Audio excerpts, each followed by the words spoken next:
오늘 우리에게 주시는 하나님의 말씀은 로마서 6장 8절입니다. 다 같이 자리에서 일어나셔서 하나님의 말씀을 함께 합독합니다. 함께 읽습니다. 우리가 그리스도와 함께 죽었으면 그와 함께 우리도 또한 살아날 것임을 믿습니다. Now, if we be dead with Christ, we believe that we shall also live with Him. 아멘. 모두 자리에 앉아주시기 바랍니다. 제가 어제 뉴스를 봤는데 요즘 AI 때문에 많은 기업들이 굉장히 좋으면서도 또 힘든 결정을 내리더라고요. 뭐냐면 자기 기업이 이 무한한 경쟁 가운데 살아야 되는 거예요. 죽으면 안 되는 거예요. 도태되면 망하는 거죠. 그러니까 이 사람들은 기를 쓰고 어떻게든 살아남기 위해서 어떻게 합니까? 수단과 방법을 가리지 않는다는 이야기를 들었습니다. 그 중에 하나가 자기 직원들에게 노트북을 다 나눠주고 그 직원들이 그 노트북을 다 쓰는 거를 일일이 컴퓨터가 다 기억을 하고 공부를 하고 학습을 하게 하는 거예요. 그래서 마우스를 이런 일을 할 때 마우스를 어떻게 움직이는지 몇 번을 치는지 이 사람이 하는 모든 거를 이 컴퓨터가 익히게끔 그렇게 싹 그 패턴을 외우게 공부하게끔 시킨 겁니다. 그리고 그 결과가 뭐냐면 8,000명이라는 엄청난 직원에게 하루아침에 다 해고 통보를 샥 날린 거예요. 저는 그걸 보면서 와, 너무 무섭다, 너무 잔인하다. 세상 가운데 1등이 되고 자기들이 살아남기 위해서 정말 함께 동거동락하면서 자기들을 위해서 이렇게 충성하고 헌신하고 봉사까지는 아니겠지만 이렇게 열심히 젊음을 불태워가면서 일한 직원들을 아주 자기들이 살아남기 위해 그냥 헌신짝처럼 내버린다는 게 너무 무섭고 두려웠어요. 그래서 그 사람들 가운데 그러면 버틴 사람들은 어떤 사람들일까? 그 사람들은요, 자기가 살아남기 위해서 그들을 도구로 사용할 뿐 어떤 동료 의식이나 어떤 그런 게 하나도 없는 거예요.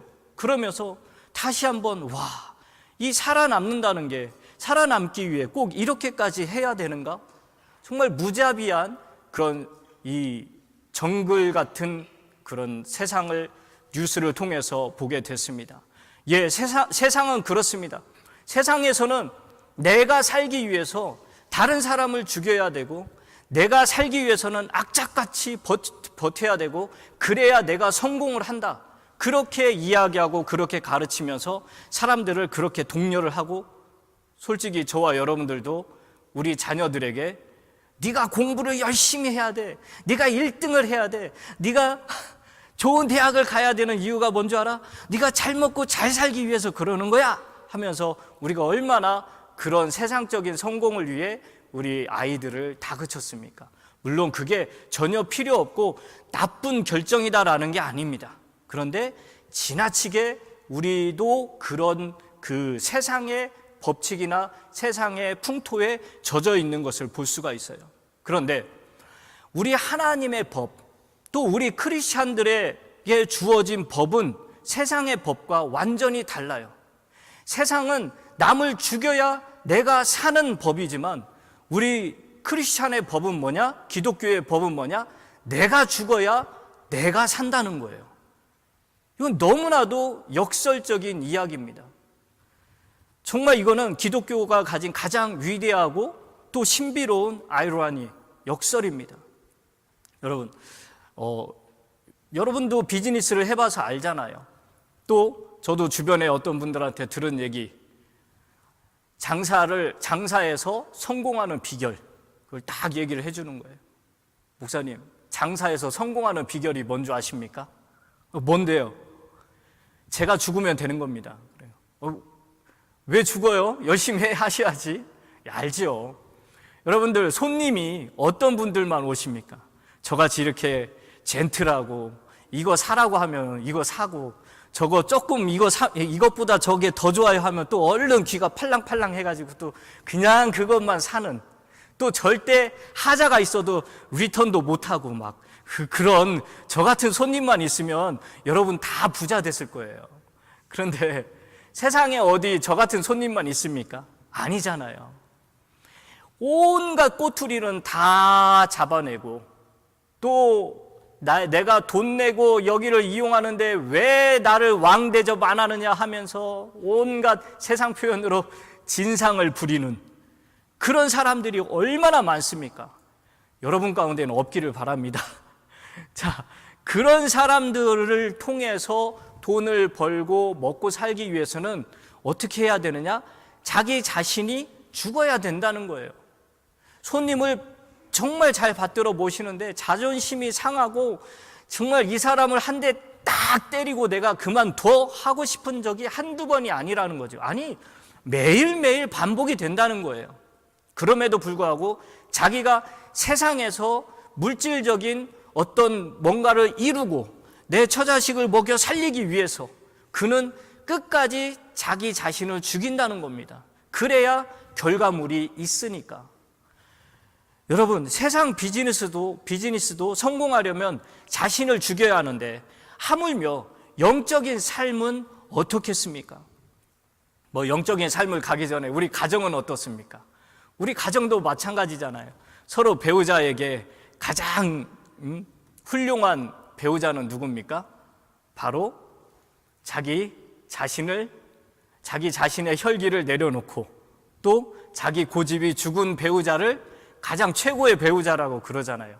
저도 가끔 제 아내한테 그냥 바보처럼 웃고 아내 말을 잘 듣고 그러면 제 아내가 뭐라고 하는지 아세요? 여보는 이 세상에 있는 모든 남편들 중에 최고야. 이런 얘기를 듣습니다. 왜요? 제가 아내 말을 잘 들었거든요. 제 고집을 내세우거나 제 뜻을 막 관철시키지 않았기 때문에 그래요. 뭡니까? 아무리 친한 사이라 할지라도 다툼이 있기 마련이잖아요. 그럴 때 그 사이에 평화를 가져오게 하는 건 누군가가 자기 자신을 죽이는 거예요. 양보하는 겁니다. 그렇기 때문에 이런 굉장히 좋은 평화의 관계를 유지할 수가 있는 겁니다. 여러분, 오늘 말씀을 보면 오늘 말씀 한번 다시 비춰주시기 바랍니다. 네, 우리가 그리스도와 함께 죽었으면 그와 함께 우리도 또한 살아날 것임을 믿습니다. 여러분, 내가 성공하는 데 있어서 가장 방해가 되는 게 뭐가 있을까요? 저는요, 저 자신을 볼 때 내가 성공을 하는데 가장 방해가 되는 게 제 자신이더라고요. 그 주변에 있는 그 누구도 그 무엇도 아니고요, 내 자신이라는 것을 알게 됐어요. 여러분, 마틴 루터 여러분 아시죠? 종교개혁자 마틴 루터는 이 무소불위의 권력을 휘두르던 로마의 교황을 향해서 당당히 맞섰던 그런 사람입니다. 그런 그가 무엇이 두려울 게 있겠습니까? 그런데 그가 말년에 이런 이야기를 합니다. 나는 로마에 있는 교황보다 내 안에 있는 자아라는 교황이 더 무섭다. 자아란 죽을 때까지 물러나지 않는 교황이요, 괴물이며 나를 지배하는 짐승이다. 여러분들이 신앙생활할 때, 저도 마찬가지입니다. 신앙생활할 때 가끔 무기력에 빠질 때가 있어요. 그리고 여전히 죄의 유혹 앞에서 막 아무렇지도 않게 쓰러지는 그런 경우가 있습니다. 그 왜 그럴까요? 내 밖에 있는 마귀가 굉장히 강해서 그럴까요?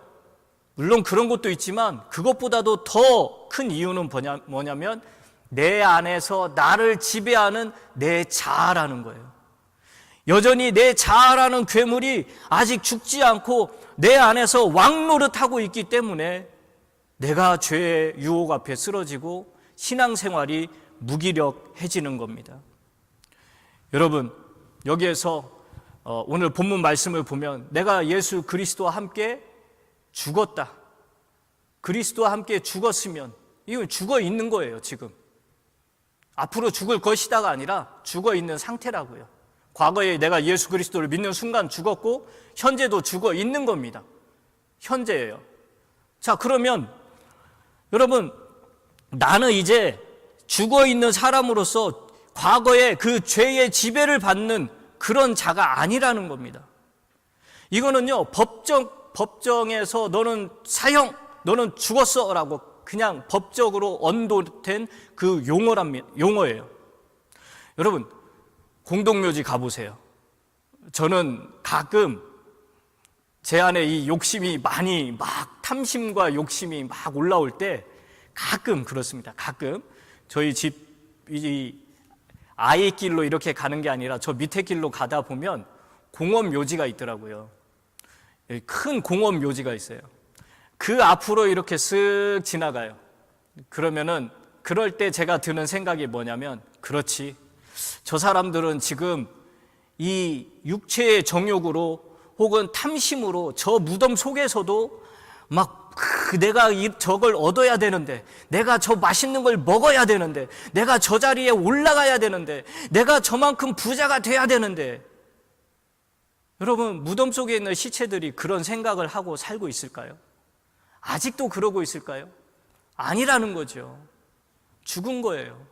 죽은 시체 앞에 아무리 맛있는 거 갖다 놓고, 죄송합니다, 아무리 아름다운 여자가 그 앞에 있다 할지라도 죽은 시체는 아무런 눈길도 욕심도 먹고 싶은 마음도 생기지 않는 겁니다. 우리 예수님은 성경에서 뭐라고 말을 하느냐? 너희는 나와 함께 죽었다 라고 말을 합니다. 여러분, 그리스도인들은요, 어떤 육체적인 고행을 하고 막 금식을 하면서 수련을 하고 내가 금욕을 하면서 내 이 육체를 억어하고 내 육체를 단련하고 내 육체를 어떻게든 죽여보려고 한다? 이거 잘 안 돼요. 우리는요, 그걸 하게 되잖아요. 그러면 이 속에서 언젠가는 그냥 확 그 한계를 넘어설 때 튀어 올라와서 큰일을 저지르고 맙니다. 내가 참으려고 하잖아요. 안 돼요. 폭발해요. 우울증 걸리고 공황장애 걸리고 분노 때문에 내가 어떤 사람인데 하면서 막 그 이상한 모습으로 나 자신이 확 표출이 됩니다.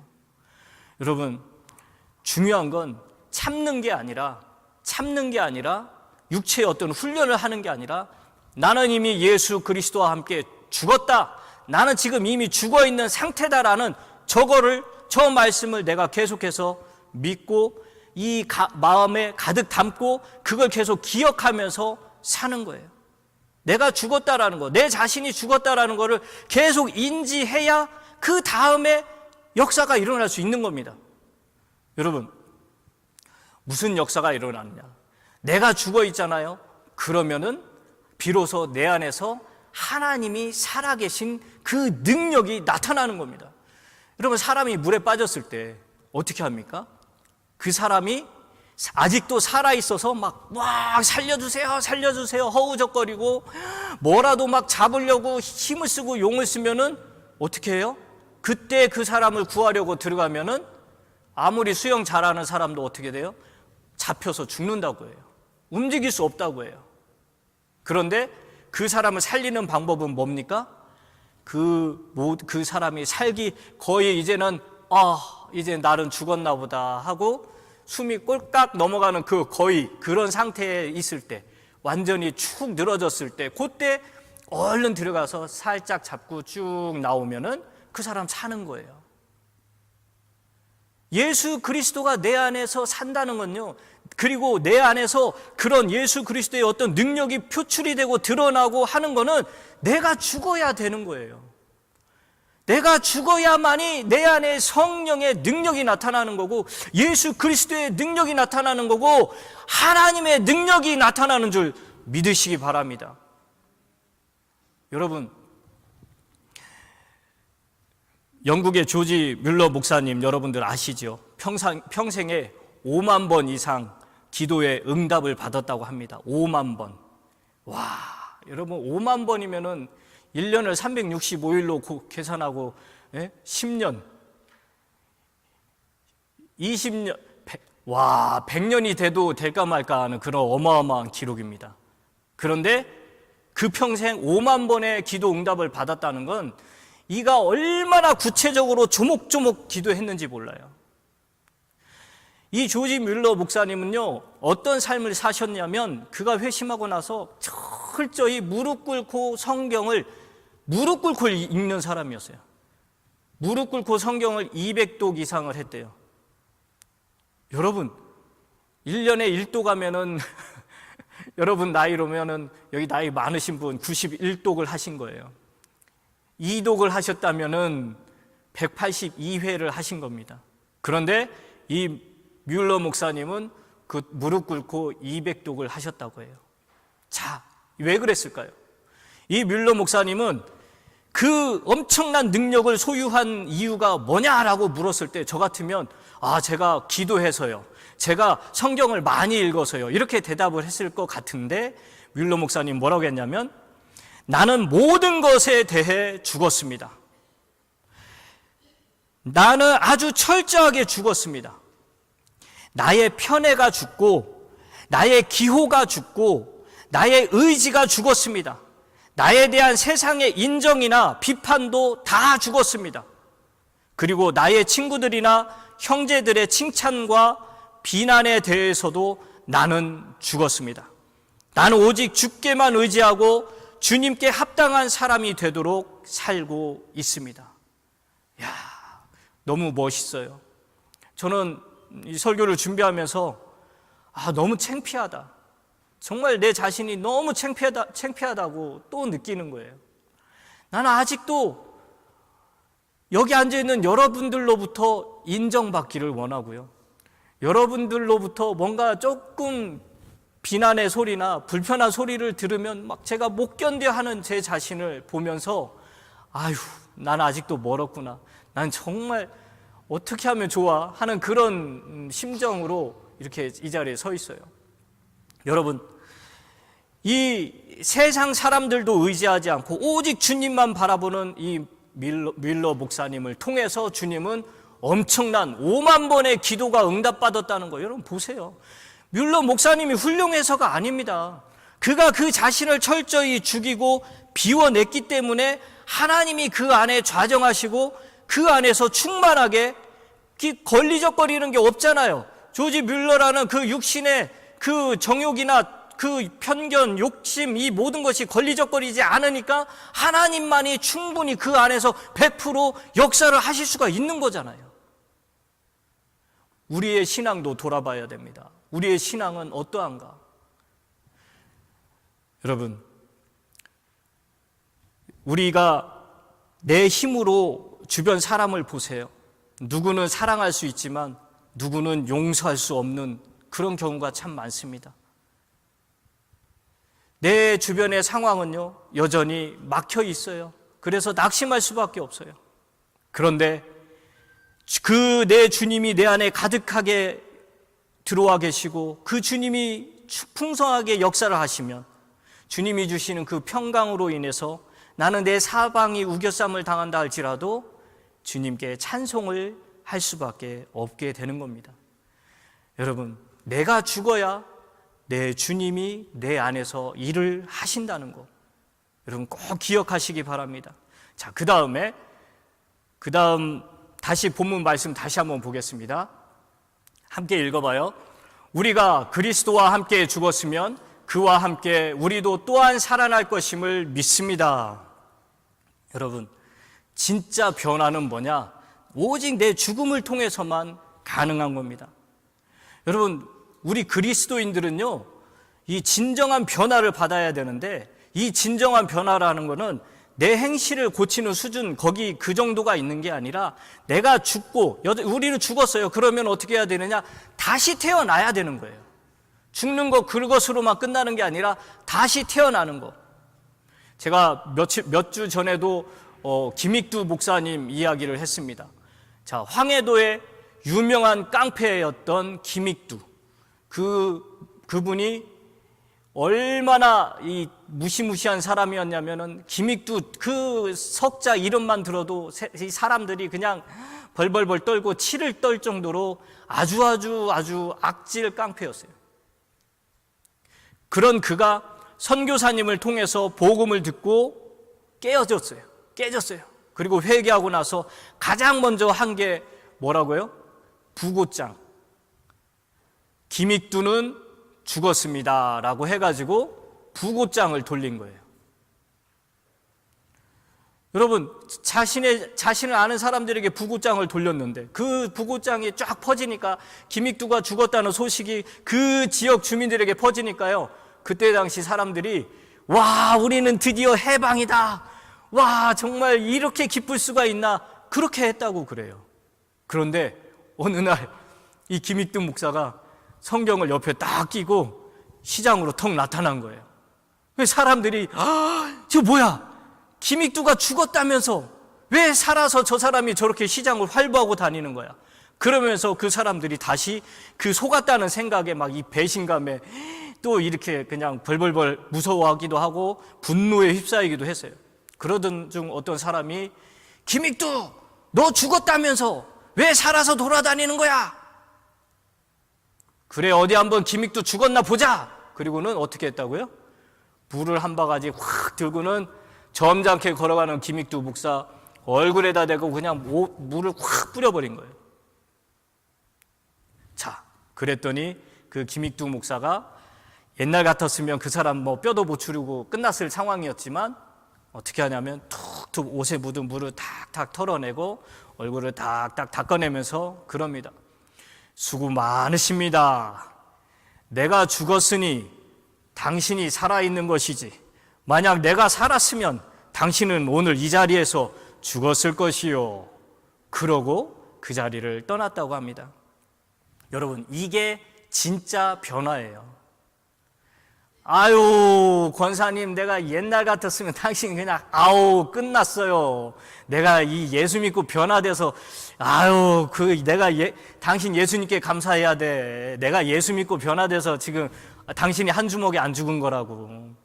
이런 얘기 직접 들었어요. 네. 그런데 여러분들, 그런 말까지도 나온다는 건요, 내가 변화가 아니라 가장 변장하고 있다는 거예요. 우리는 위장, 가장, 변장이 아니라 변화를 받아야 됩니다. 다시 살아나서 변화를 받아야 돼요. 그게 우리 주님이 우리에게 원하는 겁니다. 여러분, 그것은 바로 뭐냐? 뭘 기억해야 되냐? 바로 내가 십자가에서 나는 날마다 죽노라. 사도 바울이 고린도전서 15장 31절에 나는 날마다 죽노라 라고 고백을 했잖아요. 그 고백을 여러분들 기억하고 살아야 돼요. 내 혈기가 올라올 때마다 아니 왜 이러지? 나는 죽었는데 이게 왜 올라오지? 내 안에 쓴뿌리가 올라올 때 나는 죽었는데 왜 올라오지? 하면서 날마다가 아니라요, 매 순간순간마다 나에게 부고장을 계속 써야 돼요. 나는 매일의 삶 속에서 그 믿음으로 나는 죽었다라는 것을 실제화시켜야 되는 겁니다. 여러분, 오늘도 우리는 선택의 기로에 서 있습니다. 내 이 알량한 자존심을 살리고 내 혈기를 살려서 결국 내가 죄의 종노릇을 하다가 무기력하게 쓰러질 것인가, 아니면 내 안에 계신 예수님을 살리기 위해 매 순간 나 자신에게 부고장을 던질 것인가? 여러분, 나는 죽었다. 이 위대한 죽음의 선포를 통해서 세상이 감당하지 못하는 그런 부활의 새 생명을 풍성히 누리시는 그런 복된 성도님들이 되시길 주님의 이름으로 축원합니다. 함께 기도합니다.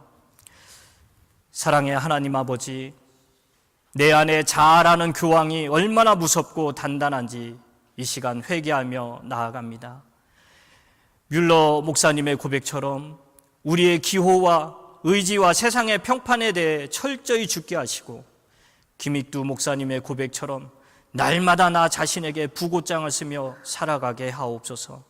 변장이나 위장이 아닌 십자가를 통과한 진짜 변화된 그리스도인이 되기를 원합니다. 내가 죽은 그 자리에 부활하신 주님의 생명과 능력이 충만하게 역사하여 주옵소서. 예수 그리스도의 이름으로 기도드립니다. 아멘.